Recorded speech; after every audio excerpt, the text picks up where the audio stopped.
Okay. May mga nagtanong sa akin na parang mas maganda daw ang company nila kasi mas mura. In short, mas kayang abot ng ibang tao yung PE nila. Kaya lang, ito yung i-analyze mo. Ang registration namin is 8,000. Ito isang example na lang. Alam mo sa Global, 7,980. Tapos sabihin natin, yung ibang networking company, 2,000 ang registration. Kung pareho silang binary, normally, kung ang Global, ang direct referral bonus nila is 500 pesos, eto, hindi rin nila syempre kaya maging 500. Malamang, sabihin na lang natin, ang direct referral nila, sabihin natin, halimbawa na lang 200 pesos. Okay? Ang pairing ng Global, sabihin na ang pairing nila, 1.5.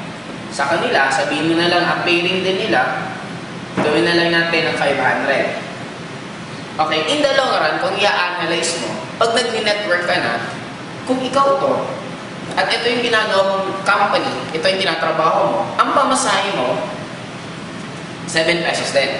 Ang pamasahe dito, 7 pesos din. Ang load niya, piso. Ang load dito, piso. Pareho din yung magiging expenses nyo. At take note, yung pag-i-explain mo sa 2,000 at pag-i-explain mo sa 7,880, pareho lang. Mag-explain ko sa 2,000, may mga ibang tao na after pinresentan, hindi pa rin sumali. May mga naman na sumasali.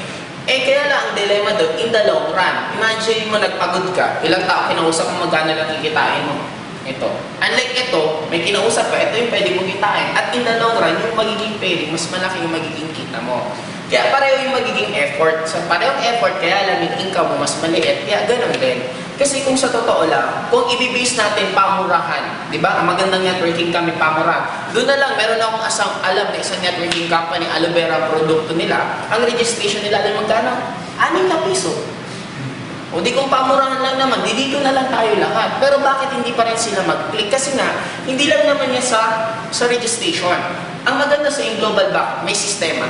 Napakaganda ng system mismo nila, napakaganda ng compensation plan, napakaganda ng produkto. Sabi ko nga, sabi ng iba, sa amin mas maganda kasi mura ang supplement. Hindi mo pwedeng ikumpara kung ang supplement mo iba. Parang ganito yun Dalanghita, mura compared sa orange. Pareho sila prutas. Pero dito, bakit mas mura yung dalanghita? Kasi iba din yung quality nila. Parang dito rin, hindi mo pwedeng ikumpara na yung produkto nila, supplement, ito puro supplement. What if supplement nga, hindi naman effective? Sa Global, napakaganda ng produkto. Hindi simple. Hindi talagang simple lang nag-manufacture ng food supplement. Kundi isa talagang big time.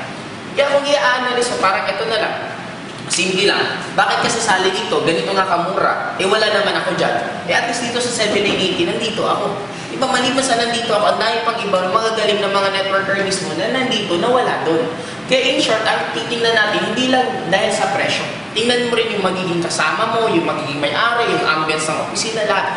Ang dami pang factor na i-analyze kung bakit ganito ang registration ng Global. Okay, Docs?